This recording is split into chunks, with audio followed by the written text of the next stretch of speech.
Hello friends, welcome back to my channel economics with Deepti. आज की class में हम लोग बात करेंगे criteria of public investment.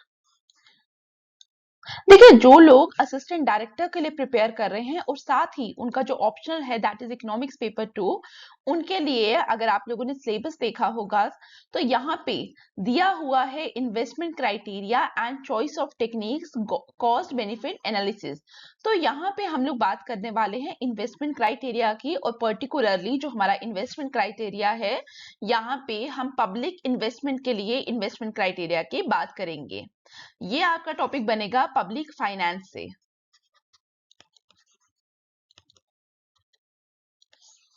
Normally जब भी हम इन्वेस्टमेंट क्राइटेरिया की बात करते हैं तो इन्वेस्टमेंट को हम डिवाइड करते हैं into two parts, private and public. Private investment कौन सा इन्वेस्टमेंट होता है? जो प्राइवेट, जो बिजनेसमैन इन्वेस्टमेंट कर रहा है, कोई फैक्ट्री लगा रहा है, ठीक है, या किसी और चीज पे कैपिटल पे इन्वेस्ट कर रहा है, वो सारा क्या आएगा? प्राइवेट इन्वेस्टमेंट पे। और जब भी प्राइवेट इन्वेस्टमेंट बिजनेसमैन करता है तो वो क्या देखता है? वो हमेशा प्रॉफिट कंसिडरेशन को देखता है। वो चाहता है कि मैं ज्यादा से ज्यादा क्या कर पाऊं, ज्यादा से ज्यादा प्रॉफिट को अर्न कर पाऊं। तो उस समय हम लोग किसकी बात करते हैं? हम हमेशा बात करते हैं प्रॉफिट कंसिडरेशन की। लेकिन जब पब्लिक पब्लिक इन्वेस्टमेंट की बात की जाती है, पब्लिक इन्वेस्टमेंट से हमारा मतलब क्या है? वो इन्वेस्टमेंट जो कौन करेगा? जो गवर्नमेंट करेगी। गवर्नमेंट प्रॉफिट को नहीं देखती, गवर्नमेंट को काफी सारे क्राइटेरियाज देखने पड़ते हैं। लेट्स से अगर हम इंडिया की बात करें, इंडिया में गवर्नमेंट क्या देखना चाहेगी? कि यहाँ पे पर कैपिटा इनकम बढ़े, हर बंदे की इनकम बढ़े। क्योंकि अगर गवर्नमेंट की बात की जाए तो गवर्नमेंट को क्या करना है? गवर्नमेंट को डेवलपमेंट को भी देखना है। गवर्नमेंट को ये देखना है कि इंडिया जो ग्रो करेगा वो इक्विटेबली ग्रो करे। इसका मतलब जब भी हम पब्लिक इन्वेस्टमेंट की बात करेंगे तो हमारा क्राइटेरिया सिर्फ प्रॉफिट कंसिडरेशन नहीं हो सकता। ठीक है, यहां तक समझ आया? अब टॉपिक को कंटिन्यू करने से पहले आप लोगों के लिए एक अपडेट है। जिन लोगों ने चैनल को सब्सक्राइब नहीं किया तो प्लीज चैनल को सब्सक्राइब कर लीजिए। ये चैनल उन सबके लिए बेनिफिशियल है जो इकोनॉमिक्स लेकर पढ़ाई कर रहे हैं, चाहे वो बैचलर्स कर रहे हैं या मास्टर्स कर रहे हैं इकोनॉमिक्स में। और साथ ही स्पेशली यहाँ पे मेजर फोकस जो किया गया है that is for economics optional students. ठीक है, चाहे आप यूपीएससी की प्रिपरेशन कर रहे हैं या स्टेट पीएससी एग्जाम्स के लिए प्रिपेयर कर रहे हैं, तो यहाँ पे चैनल को सब्सक्राइब करिए। और यहाँ पे हम लेक्चर्स के साथ साथ सारे जो प्रीवियस ईयर क्वेश्चंस है उसको भी डिस्कस करेंगे इकोनॉमिक्स ऑप्शनल के। अभी तक इंटरनेशनल इकोनॉमिक्स से रिगार्डिंग पीवाईक्यूज आप लोगों के लिए अपलोड किए गए हैं, तो आप देख सकते हैं उनको। Now coming back to the topic that is the public investment criteria.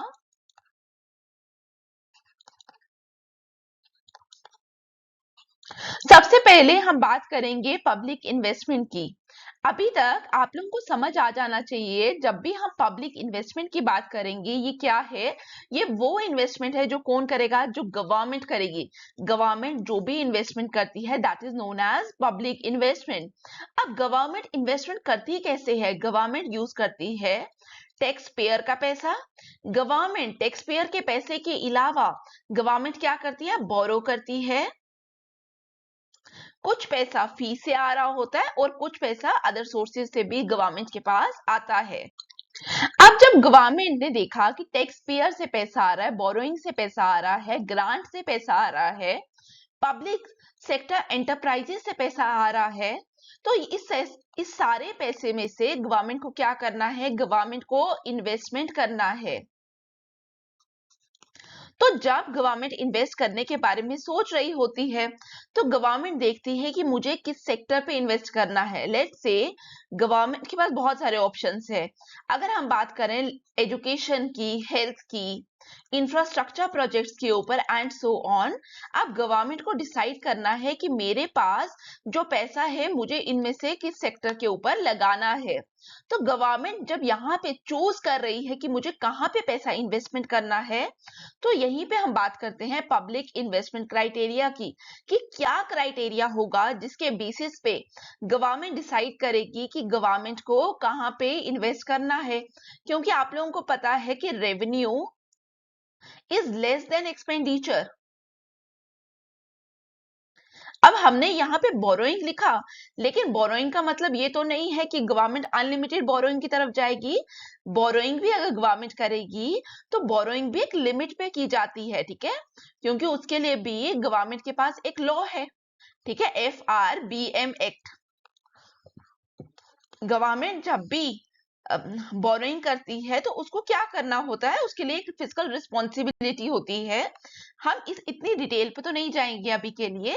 तो अभी के लिए याद रखना कि जब भी गवर्नमेंट बोरोइंग करने के लिए भी सोचेगी तो borrowing should be limited. Clear यहाँ तक? Now read the definition of public investment. Public investment involves using government funds for projects that benefit society. The various levels of government are constantly expected to invest on public projects in order to provide the products and services required to maintain economic growth, national security, safety, and quality of life. इसमें आप काफी सारे examples दे सकते हैं। For example, government invest in several schemes like national health mission, Bharat net etcetera, ठीक है। ये सारी स्कीम्स अल्टीमेटली किसके लिए गवर्नमेंट लॉन्च करती है? गवर्नमेंट लॉन्च करती है ताकि जनरल पब्लिक को बेनिफिट हो सके। अगर हम बात करें आयुष्मान भारत की, आप लोगों को पता है कि आयुष्मान भारत के अंदर क्या होता है? हेल्थ केयर एक्सेस मिलता है, और पर्टिकुलरली यहाँ पे जो हेल्थ केयर एक्सेस की बात की जाती है वो कौन से हेल्थ केयर एक्सेस की बात की जाती है? That is affordable. और यहाँ पे through the Ayushman Bharat programme government क्या करना चाहती है? गवर्नमेंट चाहती है कि जो हमारी पुअर क्लास है उसको क्या मिल सके? उसको आराम से बेटर हेल्थ केयर फैसिलिटीज का एक्सेस मिल सके, ताकि उनका जो स्टैंडर्ड ऑफ लिविंग है वो इम्प्रूव हो सके। तो यहाँ पे आयुष्मान भारत की अगर बात करें तो यहाँ पे हम लोगों ने क्या देखा? यहाँ पे हम लोगों ने देखा safety and quality of life का पर्सपेक्टिव से देखा हमने कि this is a public investment. Clear? अब हम बात करेंगे पब्लिक इन्वेस्टमेंट क्राइटेरिया की।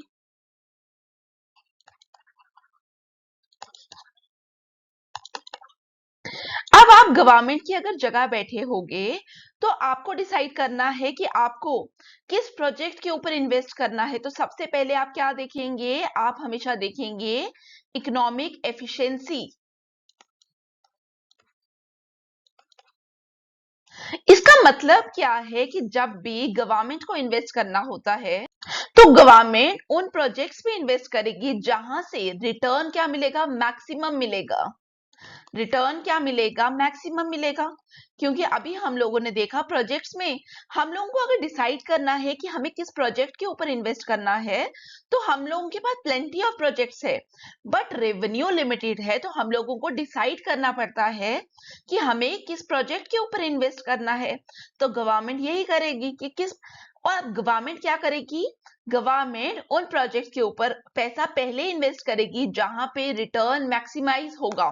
लेट्स से गवर्नमेंट सोचेगी कि मुझे उन प्रोजेक्ट्स के ऊपर काम करना चाहिए जहां पे क्या होगा? जहां पे जॉब ज्यादा अवेलेबल होंगी, मतलब जॉब क्रिएशन वाली वाली स्कीम्स के ऊपर गवर्नमेंट पैसा लगाना चाहेगी। जैसे अगर हम मनरेगा की बात करें, मनरेगा के अंदर गवर्नमेंट क्या करती है? गवर्नमेंट जॉब्स देती है, ठीक है। वहां पे क्या होता है? अनस्किल्ड लेबर को काम मिलता है। अब गवर्नमेंट को क्या जरूरत है मनरेगा की स्कीम की तरफ जाने की? गवर्नमेंट क्या कर सकती है? गवर्नमेंट प्रोजेक्ट्स को जल्दी से भी बना सकती है, कॉन्ट्रैक्टर को दे देगी या कुछ भी करेगी, ठीक है। लेकिन गवर्नमेंट क्या करती है? थ्रू द मनरेगा यहाँ पे गवर्नमेंट क्या करेगी? 100 डेज ऑफ एम्प्लॉयमेंट का प्रॉमिस करती है कि हर घर से एटलीस्ट एक पर्सन को क्या मिलेगा? 100 डेज ऑफ एम्प्लॉयमेंट मिलेगा। तो यहाँ पे मनरेगा में हम लोगों ने क्या देखा? मनरेगा में हमने देखा कि गवर्नमेंट क्या कर रही है? गवर्नमेंट जॉब क्रिएशन की बात कर रही है, ठीक है, गवर्नमेंट क्या कर रही है, जॉब क्रिएशन की बात कर रही है। साथ में अगर हम जॉब क्रिएशन के अलावा बात करें तो मनरेगा के अंदर क्या हो रहा है, रूरल प्रोजेक्ट्स पे फोकस हो रहा है। मतलब रूरल डेवलपमेंट की बात भी हमें मनरेगा के अंदर दिखाई दे रही है। और जब लोगों के पास पैसा आ रहा है, जब 100 डेज ऑफ एम्प्लॉयमेंट कर रहे हैं, ठीक है, तो इनको ये जो एम्प्लॉयमेंट है यहाँ पे इनको क्या मिलती है, वेजेस मिलती है। और वेजेस मिलेंगी तो ये क्या होंगे, ये पीपल सोशली एम्पावर भी होंगे। तो आप लोग देखिए कि गवर्नमेंट ने देखा कि मनरेगा से ये सारे ऑब्जेक्टिव्स अचीव हो रहे हैं। तो इस समय गवर्नमेंट ने क्या किया, देखा कि यहाँ पे इकोनॉमिक एफिशिएंसी का जो टारगेट है वो फुलफिल हो रहा है, this criteria is fulfilled. So government ने सोचा कि मुझे मनरेगा की स्कीम पे इन्वेस्ट करना चाहिए। और इसके अलावा जब हम इकोनॉमिक एफिशिएंसी में बात करते हैं, एक हम लोगों ने देखा कि जॉब क्रिएशन, दूसरा हम लोग क्या देखते हैं, इंक्रीज प्रोडक्टिविटी। जब भी गवर्नमेंट की बात की जाए, अभी हमने मनरेगा की स्कीम की बात की, तो मनरेगा में जब गवर्नमेंट ने क्या किया, गवर्नमेंट ने इन लोगों को काम दिया तो इन लोगों के पास खाने के लिए पैसा आया, ठीक है। क्योंकि पहले जो लोगों के पास वेजेस ही नहीं थी, अब दे स्टार्ट अर्निंग, जब ये लोग कमाना स्टार्ट कर रहे हैं तो इनको क्या मिलेगा, इनको पैसा मिल रहा है। अब ये पैसे को यूज करके फूड ले सकते हैं, ठीक है, कम से कम कुछ अमाउंट ऑफ न्यूट्रिशनल वैल्यूज तो इनकी पूरी हो रही है, न्यूट्रिशनल नीड्स। तो यहां से जब न्यूट्रिशनल नीड्स पूरी होंगी तो इनकी प्रोडक्टिविटी बढ़ेगी। उसी तरीके से हम लोगों ने क्या देखा, रूरल डेवलपमेंट के ऊपर फोकस हो रहा है। मनरेगा में जो लोग काम कर रहे हैं वो क्या करते हैं, वो गांव के अंदर हो सकता है कोई रोड बनाएंगे, कोई स्कूल की बिल्डिंग बना रहे हैं, तो यहाँ पे क्या हो रहा है, इंफ्रास्ट्रक्चर भी इम्प्रूव्ड होता हुआ हमें दिखाई देता है। Clear first point. तो जब भी गवर्नमेंट को इन्वेस्ट करना होता है तो गवर्नमेंट को फोकस करना होता है इन सारी चीजों के ऊपर। इसको हम लोग क्या कहते हैं, this is known as economic efficiency. अब गवर्नमेंट की अगर बात करें, मैंने स्टार्टिंग में आपके साथ एक स्कीम की बात की थी, आयुष्मान भारत, ठीक है, मैंने आप लोगों के साथ आयुष्मान भारत की बात की।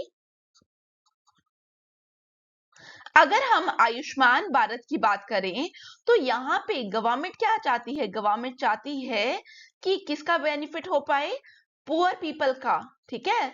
और कैसे गवर्नमेंट ने ये टारगेट किया, ताकि अफोर्डेबल हेल्थ केयर इन लोगों के लिए प्रोवाइड हो पाए। और अफोर्डेबल हेल्थ केयर अगर इन लोगों के लिए प्रोवाइड हो पाएगा तो गवर्नमेंट को क्या दिखेगा कि ये लोग भी हेल्थ केयर एक्सेस ले पा रहे हैं और बेटर हेल्थ केयर एक्सेस की बात हो रही है। तो हम लोगों ने क्या देखा, हमने देखा कि यहाँ पे गवर्नमेंट चाहती है कि सोशल बेनिफिट्स किसको मिले, सोशल बेनिफिट्स पुअर पीपल को मिले। क्योंकि जो रिच पीपल होगा वो तो खुद जाकर क्या कर सकता है, बेटर हॉस्पिटल में जाकर क्या कर सकता है, फैसिलिटीज ले सकता है, उसको जॉब नहीं मिलेगी, वो बिजनेस ओपन कर सकता है, ही हैज ऑप्शंस, ठीक है। लेकिन जो गरीब लोग हैं वो ऑप्शन नहीं अवेल कर सकते। तो गवर्नमेंट हमेशा चाहेगी कि हमारे जो भी सोशल स्कीम्स हो वो कैसी हो, जिसके अंदर क्या हो सके, सोशल बेनिफिट्स पे फोकस किया जा सके। सोशल बेनिफिट्स का मतलब इनइक्वालिटी को रिड्यूस किया जा सके, ठीक है, प्रोडक्टिविटी को इंक्रीज किया जा सके, इन्वायरमेंट को देखा जा सके, एंड सो ऑन। इवन अगर आप यहाँ पे आयुष्मान भारत की जगह मनरेगा को भी देखोगे, मनरेगा ने जब जो लोग बंदा पैसा कमा ही नहीं रहा था उसको एम्प्लॉयमेंट दी, इनइक्वालिटी पे वो क्या कर रही है, टारगेट कर रही है टू रिड्यूस इनइक्वालिटी। तो इनइक्वालिटी वहां से खत्म हो सकती है, कम हो सकती है। दूसरा, जब उन लोगों को पैसा मिल रहा है, ठीक है, तो वो लोग क्या करेंगे, वो बेटर फूड को कंज्यूम कर सकते हैं, तो उनकी प्रोडक्टिविटी इंक्रीज करेगी। तो हम इस तरीके से हर स्कीम में ये एस्पेक्ट्स देखने की कोशिश कर सकते हैं। तीसरे पॉइंट में अगर हम बात करें तो यहाँ पे गवर्नमेंट क्या चाहती है, इक्विटी एंड फेयरनेस। आप जितनी भी स्कीम्स देखते हैं गवर्नमेंट की, वहां पे हम लोग क्या देखते हैं, वो पुअर क्लास ओरिएंटेड होती है। वो गवर्नमेंट हमेशा चाहती है कि पुअर पीपल को क्या हो, बेनिफिट हो। क्यों चाहती है, ठीक है, क्योंकि अगर पुअर इस इस स्टेटस में है सोसाइटी में और रिच यहाँ पे है, गवर्नमेंट हमेशा चाहती है कि हम इसको क्या कर सके, हम इसको ऐसे रिसोर्सेज प्रोवाइड कर सके ताकि वो यहाँ से अपलिफ्ट हो सके। ठीक है, अगर गवर्नमेंट की स्कीम इस तरीके की होगी कि रिच अपलिफ्ट होता जाए तो जो गैप है वो तो हमेशा मेंटेन होता जाएगा। लेकिन गवर्नमेंट की स्कीम क्या करती है कि पुअर का अपलिफ्टमेंट देखा जाता है गवर्नमेंट स्कीम के अंदर। ठीक है, जैसे मनरेगा की बात करो आप, ठीक है, गवर्नमेंट स्कूल्स देखो तो गवर्नमेंट स्कूल्स में नॉर्मली कहाँ के बच्चे पढ़ते हैं, जो लोग गरीब होते हैं। अमीर बंदा क्या करेगा, अपने बच्चों को हर बेस्ट फैसिलिटी देने की कोशिश करेगा। तो वो लोग क्या करेंगे, वो लोग उनको उन स्कूल्स में भेजेंगे जो क्या होंगे, जो बेटर एजुकेशन को प्रोवाइड करेंगे। ठीक है, लेकिन गवर्नमेंट स्कूल्स गवर्नमेंट क्यों खोलती है, ताकि जो गरीब बच्चा है उसको भी क्या मिल सके, उसको भी राइट टू एजुकेशन मिल सके। ठीक है, तो यहाँ पे हम लोगों ने क्या देखा, क्योंकि अगर वो पढ़ेगा तो अल्टीमेटली वो इसके लेवल पे पहुंच सकता है। तो यहाँ पे हम लोग क्या देखते हैं कि पुअर पीपल को वो एक एज देती है ताकि उनके पास भी वो रिसोर्सेज पहुंच सके कि सो दैट वो रिच के बराबर पहुंच सके। ठीक है, क्लियर यहाँ तक। और लास्ट पॉइंट की अगर हम बात करें, that is the financial viability. Financial viability क्या होता है, रिसोर्सेज। मैंने आपको इनिशियली क्या बोला कि जब भी कोई भी प्रोजेक्ट लॉन्च करना होता है तो गवर्नमेंट क्या देखती है, गवर्नमेंट देखती है कि मेरे पास रेवेन्यू कितना है और इस प्रोजेक्ट के लिए एक्सपेंडिचर कितना आने वाला है। तो अगर रेवेन्यू मेरे पास उतना है जितना इसका एक्सपेंडिचर होने वाला है तो कोई इशू नहीं है। बट समहाउ अगर रेवेन्यू क्या होगा, मेरे पास पैसा कम है लेकिन उस प्रोजेक्ट को चलाने के लिए बहुत ह्यूज, ठीक है, बहुत ज्यादा एक्सपेंडिचर होने वाला है, तो गवर्नमेंट के लिए वो प्रोजेक्ट क्या होगा, फाइनेंशियली वायबल नहीं होगा। लेकिन समहाउ ये भी तो हो सकता है रेवेन्यू स्टिल कम है एक्सपेंडिचर से, लेकिन ये जो गैप है वो मेरा उतना गवर्नमेंट क्या कर सकती है, बोरो कर सकती है, लिमिटेड बोरोइंग है। तो गवर्नमेंट के लिए वो प्रोजेक्ट क्या होगा, it is viable, it is financially viable. तो गवर्नमेंट ये सारी चीजें देखती है जब भी उसको क्या करना होता है, इन्वेस्टमेंट करना होता है। अब इन्हीं पॉइंट से लिंक करके मैं आपको criteria for public investment exam point of view से आप लोगों को क्या लिखना है वो समझाती हूँ। ठीक है, पॉइंट्स याद है, economic efficiency, social benefits, equity and fairness, sustainability, financial viability. Points clear हैं। फर्स्ट पॉइंट जब हमें लिखना है तो हम लोग क्या लिखेंगे, ग्रोथ मैक्सिमाइजेशन क्राइटेरिया। ठीक है, अभी मैंने आप लोगों को काफी समझाया, तो अब आप अपनी लैंग्वेज में भी लिख के कोशिश कर सकते हैं। देखिए गवर्नमेंट क्या कर रही है, गवर्नमेंट अगर किसी भी प्रोजेक्ट के ऊपर इन्वेस्टमेंट करती है, लेट्स से गवर्नमेंट ने क्या किया, गवर्नमेंट ने अपना पैसा लगाया मनरेगा पे। जब गवर्नमेंट ने मनरेगा स्कीम के ऊपर पैसा लगाया तो इससे क्या होने वाला है, नंबर 1 एम्प्लॉयमेंट मिलने वाली है पुअर को। क्लियर। दूसरा, मनरेगा में क्या होता है, रूरल इंफ्रास्ट्रक्चर पे फोकस होता है, रूरल डेवलपमेंट पे फोकस होता है। तो जब भी रूरल इंफ्रास्ट्रक्चर बढ़ रहा है तो इकोनॉमी में हमें क्या दिखाई देगा, ग्रोथ। अब आप गवर्नमेंट की जगह बैठे हुए हो, तो अगर आप मनरेगा लेकर आ रहे हो तो आप क्या चाहोगे, आप चाहोगे कि रूरल इंफ्रास्ट्रक्चर भी ज्यादा से ज्यादा बूस्ट हो। जब आपने बोला रूरल इंफ्रास्ट्रक्चर ज्यादा से ज्यादा बूस्ट हो, इसका मतलब आप क्या बात कर रहे हो, you are talking about growth. ठीक है, तो यहाँ पे गवर्नमेंट भी क्या करेगी, गवर्नमेंट भी ग्रोथ की बात करेगी। ठीक है, ग्रोथ वो चाहती है कि मैक्सिमाइजेशन हो ग्रोथ में, लेकिन मैक्सिमाइजेशन ऑफ ग्रोथ का मतलब ये नहीं है कि हम एम्प्लॉयमेंट को फोकस नहीं रखें। ठीक है, बहुत बहुत ज्यादा एक्सप्लॉइटेटिव ग्रोथ की तरफ जाएं।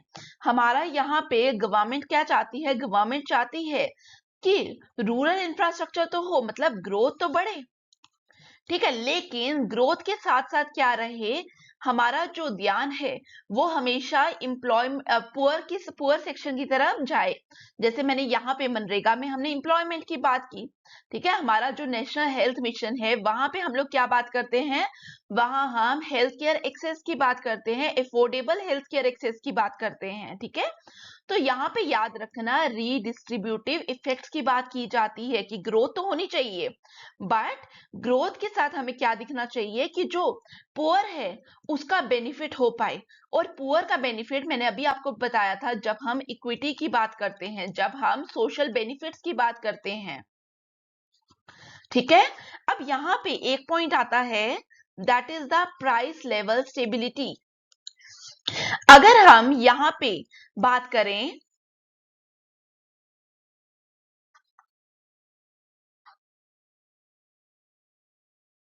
हमने देखा मनरेगा के अंदर हुआ क्या, गवर्नमेंट ने क्या किया, गवर्नमेंट एक रूरल इंफ्रास्ट्रक्चर बना रही है और गवर्नमेंट क्या कर रही है, गवर्नमेंट एम्प्लॉयमेंट प्रोवाइड कर रही है, यही कर रही है। लेट्स से अगर हम रूरल इंफ्रास्ट्रक्चर की बात करें, गवर्नमेंट क्या करती है, गांव में जाकर एक डिस्पेंसरी खोल रही है। जब गवर्नमेंट गांव में जाकर एक डिस्पेंसरी खोल रही है, ठीक है, तो यहाँ पे डिस्पेंसरी का रिटर्न तो बाद में आएगा, डिस्पेंसरी गवर्नमेंट को जो पैसा ला कर देगी, ठीक है, वो तो लेटर ऑन आएगा। इसका मतलब रिटर्न क्या आएंगे, रिटर्न्स बाद में आएंगे। अभी डिस्पेंसरी बनेगी, काफी सारा टाइम लगेगा, तो रिटर्न्स क्या होंगे, रिटर्न्स लेट हो जाएंगे। लेकिन जो पैसा इन्वेस्ट हुआ है, जो एक्सपेंडिचर है, ठीक है, चाहे डिस्पेंसरी बनाने के लिए रेत आया, सीमेंट आया, सरिया आया, ठीक है, ये सारा जो एक्सपेंडिचर है वो हुआ। साथ में जो लोग काम कर रहे हैं उनको भी क्या मिल रहा है, उनको भी वेजेस मिल रही है, तो उनको भी क्या हो रहा है, पैसा मिल रहा है साथ साथ। तो गवर्नमेंट का एक्सपेंडिचर तो टाइम पे हो रहा है, लेकिन रिटर्न्स लेट आ रहे हैं। इसका मतलब जो सीमेंट वाला है वो भी मार्केट के अंदर जाकर डिमांड करेगा, जो लोग एम्प्लॉयमेंट जिनको मिल रही है, जो वो लोग भी रात को जाकर क्या करेंगे, खाने के लिए सामान लेंगे, ठीक है, या उनको जो भी जरूरतें हैं उसके लिए सारा एक्सपेंडिचर करेंगे। तो अल्टीमेटली हम लोग क्या देखेंगे कि एक्सपेंडिचर इज ग्रेटर, ठीक है, इनिशियली एक्सपेंडिचर ज्यादा है लेकिन रिटर्न्स नहीं आ रहे। जब लोग एक्सपेंडिचर ज्यादा हो जाता है तो क्या हो जाता है, प्राइसेस स्टार्ट इंक्रीजिंग। तो यहाँ पे प्राइस अगर इंक्रीज हो रहे हैं तो देयर इज अ चांस कि इकोनॉमी के अंदर इन्फ्लेशन जैसी सिचुएशन आ सकती है। तो यहाँ पे हम इसी की बात करते हैं, under the growth maximisation criteria government always focuses on growth perspective while considering an investment, but the growth has to be achieved with price level stability as far as possible and the redistributive effect going in favor of the poor। ये समझ आया। Number 2 point is the incremental capital investment criteria. इसका क्या मतलब है कि जब भी मुझे क्या करना है, मुझे 1 additional unit of output produce करना है, तो 1 additional unit of output produce करने के लिए मुझे कितना एडिशनल कैपिटल चाहिए, वो मुझे कौन बताएगा, वो मुझे इंक्रीमेंटल कैपिटल इन्वेस्टमेंट रेशियो बताता है। लेट से अगर हम दो प्रोजेक्ट्स की बात करते हैं, एक इंफ्रास्ट्रक्चर है, कोई रोड बनानी है, दूसरा लेट से गवर्नमेंट को हॉस्पिटल बनाना है। तो गवर्नमेंट को रोड या हॉस्पिटल में से क्या बनाना है वो किस बेसिस पे डिसाइड करेगी, based on incremental capital investment criteria. तो गवर्नमेंट क्या करेगी, गवर्नमेंट देखेगी कि जब मुझे एक एडिशनल रोड बनानी है तो गवर्नमेंट को कितना एक्स्ट्रा एक्सपेंडिचर आ रहा है, ठीक है। लेट्स से गवर्नमेंट ने देखा कि गवर्नमेंट को जब एडिशनल रोड बनानी है तो उसको कितना कैपिटल चाहिए, लेट्स से 5 लाख रुपए चाहिए एक एडिशनल रोड को बनाने के लिए। और हॉस्पिटल, अगर एक एडिशनल हॉस्पिटल बनाना है तो गवर्नमेंट इज एज्यूमिंग कि गवर्नमेंट को 8 लाख रुपए एज अ कैपिटल चाहिए। तो गवर्नमेंट क्या देखेगी, गवर्नमेंट देखेगी कि in case of road ICOR is lesser, ठीक है, और हॉस्पिटल में ICOR that is the incremental capital output ratio is higher. तो गवर्नमेंट क्या करेगी, government will go for road. क्यों रोड, बिकॉज उन्होंने क्या देखा, ICOR कम है यहाँ पे। तो यहाँ पे जो हम लोगों ने स्टार्टिंग में देखा था उसके हिसाब से गवर्नमेंट ने यहाँ पे क्या देखने की कोशिश की, गवर्नमेंट ने यहाँ पे फाइनेंशियल वायबिलिटी देखने की कोशिश की। ठीक है, तो यहाँ पे गवर्नमेंट ने क्या देखा पब्लिक इन्वेस्टमेंट के लिए, फाइनेंशियल वायबिलिटी। और हम इसको कैसे देखते हैं, सी सबस्क्रिप्ट में R, that is incremental capital output ratio, फिर delta I stands for incremental capital, delta Q stands for incremental output. और मैंने आपको क्या बताया, गवर्नमेंट किन प्रोजेक्ट्स के लिए जाएगी, जहां पे आईसीओआर इज लेसर। ठीक है, and remember, lower incremental output ratio is better as it indicates an economy is efficient at converting investment into output. ठीक है, याद रखना ये। Number third is the national product test criteria. यहाँ पे जब हम नेशनल प्रोडक्ट टेस्ट क्राइटेरिया की बात करेंगे, ये कॉन्सेप्ट किसने दिया, ये कॉन्सेप्ट दिया जे टिनबर्गन ने। इन्होंने क्या बोला इस क्राइटेरिया को सजेस्ट करते समय, इन्होंने बोला काफी सारे, जब पब्लिक इन्वेस्टमेंट की बात आती है तो काफी सारे प्रोजेक्ट्स ऐसे होते हैं जहां पे मार्केट वैल्यू नहीं कैलकुलेट की जा सकती। ठीक है, इसका क्या मतलब है, जैसे गवर्नमेंट को क्या करना है, गवर्नमेंट को एक पब्लिक पार्क बिल्ड करना है। तो गवर्नमेंट जब पब्लिक पार्क बिल्ड करेगी तो गवर्नमेंट ये बता सकती है कि पब्लिक पार्क को बनाने के लिए कितना पैसा लगा। ठीक है, कंस्ट्रक्शन पे कितना पैसा लगा, दैट इज इट्स कॉस्ट। साथ में कॉस्ट में अगर गवर्नमेंट कंसीडर करेगी तो गवर्नमेंट ये कंसीडर कर सकती है कि कंस्ट्रक्शन के साथ बाद में इसका लेटर ऑन मेंटेनेंस भी करना है। तो गवर्नमेंट ने कॉस्ट किस बेसिस पे निकाली, जो उनको मोटा मोटा दिख रहा है। फिर अगर बेनिफिट, गवर्नमेंट को क्या बेनिफिट होने वाला है बाय कंस्ट्रक्टिंग दिस पार्क, तो गवर्नमेंट देख रही है कि जब ये पार्क बन रहा है तो लेट्स सी हम पर पर्सन चार्ज करने वाले हैं 5 रुपीज। तो यहां से जितना ये फी आएगा ये गवर्नमेंट के पास जाएगी एज अ बेनिफिट। लेकिन टिनबर्गर ने कहा कि जब भी गवर्नमेंट क्या कर रही है, जब भी गवर्नमेंट इस तरीके से इन्वेस्टमेंट कर रही है, लेट्स से पार्क, गवर्नमेंट ने पार्क बनाया, तो यहाँ पे सिर्फ फी एज अ बेनिफिट हम नहीं देख सकते। यहाँ पे उस एरिया में क्या होने वाला है, पार्क बनाने की वजह से यहाँ पे क्या होगा, यहाँ पे फ्रेश एयर की बात आएगी, लोगों को रिक्रिएशनल एक्टिविटीज मिलेंगी। तो ये वो चीजें हैं जहां पे गवर्नमेंट मार्केट प्राइस की स्ट्रैटेजी नहीं यूज कर सकती। तो टिनबर्गर ने कहा गवर्नमेंट यहाँ पे क्या यूज करेगी, यहाँ पे एक कॉन्सेप्ट यूज किया जाएगा, that is known as the shadow price.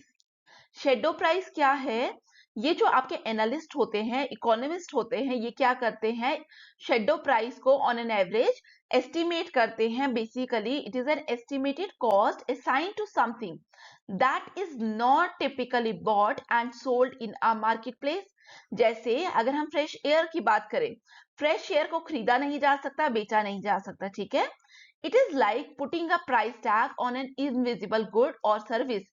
कोई आपका हो सकता है, कोई एनालिस्ट है, गवर्नमेंट को वो बोलेगा कि इस फ्रेश एयर से क्या होगा, इस फ्रेश एयर के बाद काफी सारी हेल्थ में लोगों की इंप्रूवमेंट हमें दिखाई देगी। तो यहाँ पे कुछ इनडायरेक्ट वे से यहाँ पे इसको एक value in terms of money value इसको कैलकुलेट किया जाएगा, but it is not the actual cost, it is an estimated cost, जिसको हम इकोनॉमिक्स में क्या कहते हैं, it is known as shadow price. Fourth point is social marginal productivity criteria. ठीक है, यहाँ पे जब हम सोशल मार्जिनल प्रोडक्टिविटी क्राइटेरिया की बात करते हैं, ये किसने दिया है हमें, एही कैन ने एंड एचपी चिनेरी ने। इन्होंने क्या किया, जैसे हम परफेक्ट कंपटीशन मार्केट की अगर हम बात करें, हम लोग क्या करते हैं, MC is equal to MR, ये कंडीशन फाइंड आउट करते हैं जहां पे marginal cost is equal to marginal revenue होगा, वहीं पे हम बोलते हैं ये क्या होगा, this is the equilibrium point. अगर आपको याद होगा,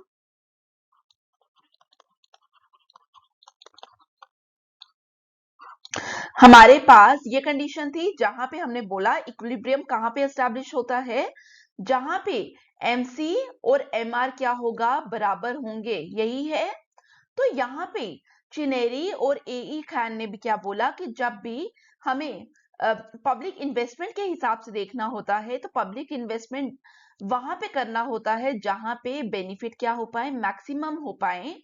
ठीक है, बेनिफिट्स क्या हो सके, मैक्सिमम, सच दैट आपको किस किस कंडीशन को फॉलो करना होता है, MC is equal to MR।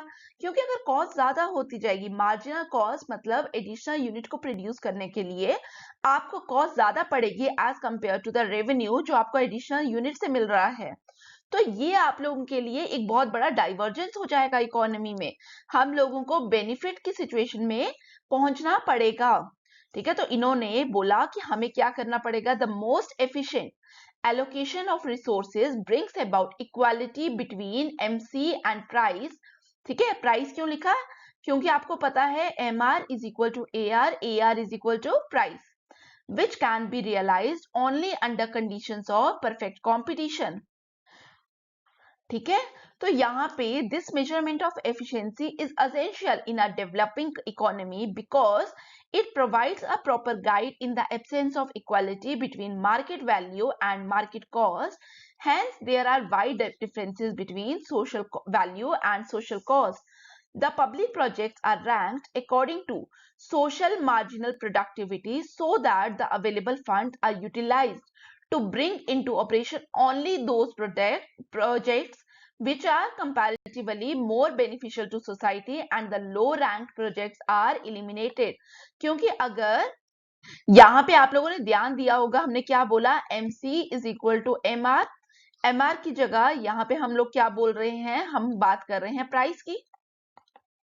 ठीक है, अगर आपको मार्केट स्ट्रक्चर याद होंगे तो जहां पे हमारा MR is equal to AR होता है परफेक्ट कंपटीशन पे, तो MR की जगह हम प्राइस लिख सकते हैं। तो अगर आपका परफेक्ट कंपटीशन पे प्राइस तो कांस्टेंट होता है, लेकिन अगर कॉस्ट एडिशनल बढ़ती जाए तो कॉस्ट इंक्रीज होने का मतलब है प्राइस क्या हो जाएगा, बहुत कम हो जाएगा मार्जिनल कॉस्ट के। तो प्राइस को हम बेनिफिट की तरह रिलेट कर सकते हैं एंड मार्जिनल कॉस्ट। तो जब भी हमें इन्वेस्टमेंट करना है, हमें देखना है कि ये डाइवर्जेंस बहुत ज्यादा ना हो जाए। अगर ये डाइवर्जेंस बहुत ज्यादा हो जाएगा then it is not good for the economy, cost बहुत ज्यादा डेवलपिंग कंट्रीज एफोर्ड नहीं कर सकती। तो चिनेरी ने और AE खैन ने मिलकर एक फॉर्मूला डेवलप किया। ठीक है, वो फॉर्मूला क्या है, social marginal productivity is equal to B minus C upon delta I। B stands for the benefit, C stands for the cost, and delta I stands for the increment in investment। समझ आया? तो चिनेरी ने ये formula दिया, उन्होंने कहा कि जब भी हमें प्रोजेक्ट्स को रैंक करना है कि कौन से प्रोजेक्ट्स को हमें कैरी करना चाहिए, हम लोग यहाँ से इसकी वैल्यू को फाइंड आउट करेंगे। SMP that is the social marginal productivity is equal to B minus C upon delta I। और इन्होंने बोला यहाँ पे ये लाइन ऐड कर देना कि जो हाई रैंक्ड प्रोजेक्ट्स होंगे, मतलब B जहां पे ज्यादा होगा एज कंपेयर टू C, उनको हम क्या करेंगे, उनको हम कंसीडर करेंगे high ranked project, must taker into consideration even जहां पे कॉस्ट भी ज्यादा होगी बेनिफिट से। ठीक है, लेकिन अगर हम नंबर लाइन में देखेंगे जिसकी वैल्यू ज्यादा होगी हम उन्हीं को कंसीडर करेंगे। ठीक है, high rank projects must be taken into consideration and low rank project will be eliminated. ठीक है, यहां तक 4 पॉइंट्स क्लियर हुए। नंबर 5 इज द इन्वेस्टमेंट री इन्वेस्टमेंट क्राइटेरिया। इसको रीड करने से पहले एक बार समझते हैं। देखिए, जब भी हम इनकम की बात करते हैं, income can be either consumed or invested. अगर आपके पास y is equal to C हो, मतलब जितना आपने अर्न किया उतना ही कंज्यूम कर दिया। ठीक है, एक केस ये हो सकता है, एक हो सकता है C is less than y, मतलब आपके पास I भी है, y में C की वैल्यू भी होगी, I की वैल्यू भी होगी। जब हम लोगों का consumption is less than invest income होगा, इसका मतलब अभी आपके पास कुछ पैसा बचा है जो हम क्या करेंगे, इन्वेस्ट करेंगे। मतलब जो रिमेनिंग पैसा है, ठीक है, रिमेनिंग पैसा जो इन द फॉर्म ऑफ आई हमारे पास बच रहा है, वो क्या हो सकता है, वो री इन्वेस्ट हो सकता है। मैं टर्म क्या यूज कर रही हूँ, री इन्वेस्ट। इसका मतलब अगर हम लेमैन लैंग्वेज में बात करें तो जो आपका प्रोडक्शन है, ठीक है, प्रोडक्टिविटी जो है पर वर्कर, वो ज्यादा है एज कंपेयर टू कंजप्शन पर वर्कर। जो बंदा कंज्यूम कर रहा है उसके कंपैरिजन में प्रोडक्टिविटी ज्यादा है, वो प्रोड्यूस ज्यादा कर रहा है। लेट से अगर एक पर्सन है, ठीक है, वो दिन में 50 रुपए कंज्यूम करता है, कंजप्शन कितनी हुई उसकी, 50 रुपए। लेकिन वो क्या करता है, वो टोटल दिन में एक कंपनी के अंदर क्या करता है, 10 पेन बनाता है, जिसमें से 10 पेन जब मार्केट में बिकते हैं वो कितने के बिक रहे हैं, 100 रुपए के। तो इसका मतलब इनकम क्या होगी, 100। कंजप्शन क्या कर रहा है, उसका वेज कितना है, 50। तो 50 क्या है, 50 बच रहा है पैसा। जो 50 रुपीज बच रहे हैं दैट इज मेंट फॉर री इन्वेस्टमेंट पर्पस। तो यहाँ पे री इन्वेस्टमेंट क्राइटेरिया में हम इसी 50 रुपीज पे बात करेंगे। Reinvestment criteria, this criteria has been advanced by, नाम याद रखना, Galenson and Harvey Leibenstein. This criteria deals with the problems of investment allocation in less developed countries. It is also called the accelerated growth criteria or marginal per capita investment coefficient. It emphasizes the importance of reinvestment, मतलब ये जो 50 रुपए हैं इसकी बात की जा रही है, as a key driver of economic growth in developing economies. It is calculated as the ratio किसकी, प्रोडक्टिविटी पर वर्कर माइनस कंजप्शन पर वर्कर डिवाइडेड बाय कैपिटल पर वर्कर। ठीक है, आप इसको लिख सकते हैं, कैलकुलेटेड एज प्रोडक्टिविटी पर वर्कर माइनस कंजप्शन पर वर्कर टू द कैपिटल पर वर्कर। ठीक है, हम इसको इस तरीके से कैलकुलेट करते हैं। In simple terms it compares the additional output a worker can generate considering their productivity minus consumption needs to the amount of capital invested per worker. A higher MRQ, मतलब हायर MRQ का क्या मतलब हुआ कि आपके पास क्या हो रहा है, इन्वेस्टमेंट के लिए ज्यादा पैसा बच रहा है जो आप वापस से री इन्वेस्ट कर सकते हो।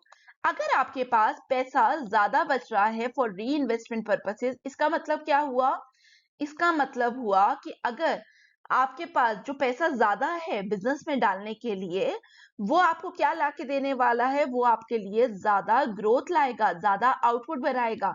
तो इकोनॉमी में हमें इसी तरीके के प्रोजेक्ट्स चाहिए जहां पे री इन्वेस्टमेंट क्राइटेरिया क्या हो, हाई हो, सो दैट ग्रोथ क्या हो जाए, ग्रोथ भी हाई हो जाए इकोनॉमी में। This leads to a faster increase in future output and consumption levels for the population. Clear यहाँ तक? Number 6 is the employment absorption criteria. अब यहाँ पे इकिंस्टीन इन्होंने अपना एक क्राइटेरिया दिया। ये जो एम्प्लॉयमेंट एब्जॉर्प्शन क्राइटेरिया है, it is particularly for the developing countries. यहाँ पे डेवलपिंग कंट्रीज के रिगार्डिंग इकिंस्टीन ने बोला कि यहाँ पे जब भी हम टेक्निक ऑफ प्रोडक्शन की बात करते हैं, हम जनरली किसकी बात करते हैं, वो टेक्निक ऑफ प्रोडक्शन पे हमारा जो फोकस होता है, जो क्या होती है, दैट इज लेबर इंटेंसिव। ठीक है, क्योंकि यहाँ पे अगर हम कैपिटल की बात करें, एक तो इन कंट्रीज पे कैपिटल क्या होती है, एक्सपेंसिव होती है, और यहाँ पे जो कैपिटल टर्नओवर रेशियो होता है दैट इज लो। तो यहाँ पे अकॉर्डिंग टू इकिंस्टीन हमारी जो टेक्निक्स ऑफ प्रोडक्शन होती है वो कौन सी होती है, लेबर इंटेंसिव। तो हमारा फोकस भी लेबर इंटेंसिव पे ही रहेगा। इसका मतलब हमें क्या करना चाहिए, जब भी प्रोडक्शन करना चाहिए हमें उन टेक्निक्स पे फोकस करना चाहिए जहां पे लेबर इंटेंसिव होगी, बिकॉज डेवलपिंग कंट्रीज के केस में कैपिटल क्या है? Capital is a scarce good, expensive good है। तो हम लोगों को प्रोडक्शन जब भी करनी है, हमारा लेबर इंटेंसिव पे फोकस होना चाहिए, सो दैट यहाँ पे एम्प्लॉयमेंट अपॉर्चुनिटीज बढ़ पाए लोगों के लिए। ठीक है, तो read it. Ekenstein preferred maximization of employment with low capital turnover ratio and high labor-intensive technology to reinvestment criteria. The need for current consumption in the underdeveloped countries is more, and hence the scope for savings and reinvestment is limited. According to him, in underdeveloped countries which are capital scarce and labor surplus, production should be labor intensive. Clear? Seventh point is balance of payment criteria. देखिए, balance of payment criteria में सबसे पहले हमें पता होना चाहिए what is balance of payment. जब भी हम बैलेंस ऑफ पेमेंट की बात करते हैं, बेसिकली ये कुछ भी नहीं है, इट इज एन अकाउंट जहां पे हम रिकॉर्ड करते हैं इंटरनेशनल ट्रांजैक्शंस जो कंट्री के रेजिडेंट्स की साथ होती है with the rest of the world. तो यहाँ पे एक रिकॉर्ड किया जाता है किसको? इंटरनेशनल ट्रांजैक्शंस जो अकर करती है between the residents of the country with the rest of the world. अब यहाँ पे जब भी बैलेंस ऑफ पेमेंट की बात होती है तो हमें बाहर वालों के साथ, आउटसाइड द कंट्री, अगर हमें कुछ ट्रेड करना है तो हमें उसके लिए क्या चाहिए? We need forex reserve, foreign exchange reserve चाहिए। और अगर हम डेवलपिंग कंट्रीज के हिसाब से बात करें तो फॉरेक्स रिजर्व इज लिमिटेड। और अगर हम जब भी इन्वेस्टमेंट करते हैं, जब भी हम इंपोर्ट्स करते हैं, तो अगर हमारे इंपोर्ट बहुत ज्यादा एक्सेसिव हो जाएंगे, इसका मतलब import is greater than your export. और यहाँ पे जब import is greater than your export जैसी सिचुएशन आती है, तो यहाँ पे हम क्या बोलते हैं? हम लोग फेस करेंगे बैलेंस ऑफ पेमेंट डेफिसिट। इस तरीके की सिचुएशन को हम एट दैट टाइम फेस करते हैं। तो ये सिचुएशन जो है that is not good for the economy. अगर इस सिचुएशन से बचना है, इसका मतलब हमें इंपोर्ट्स कम करने चाहिए एज कंपेयर टू एक्सपोर्ट्स। तो यहाँ पे बैलेंस ऑफ पेमेंट क्राइटेरिया में यही चीज पे फोकस है। In developing economies, foreign exchange is limited, leading to BOP problem. These countries need import of raw material, machine, technical know-how for their economic development. Therefore, it is advocated that while choosing from alternate projects, priority should be given to those projects where the use of foreign exchange is economical. Clear? तो अब आपको criteria अगर लिखने हो, criteria for public investment आप लोग लिख सकते हैं what are the criteria for public investment. ठीक है, वो चीज क्लियर होगी। ये 7 के 7 पॉइंट्स दे देना। और जो हमने स्टार्टिंग में देखा था इकोनॉमिक एफिशिएंसी, फिर इक्विटी वाला पॉइंट था, सोशल बेनिफिट, आप कहीं ना कहीं उनको भी एडजस्ट कर देना। ठीक है, thank you for watching and please like, share, subscribe and comment. Thank you. और टेलीग्राम चैनल को भी ज्वाइन करिए, उसका लिंक आप लोगों को कमेंट बॉक्स में मिल जाएगा। Thank you.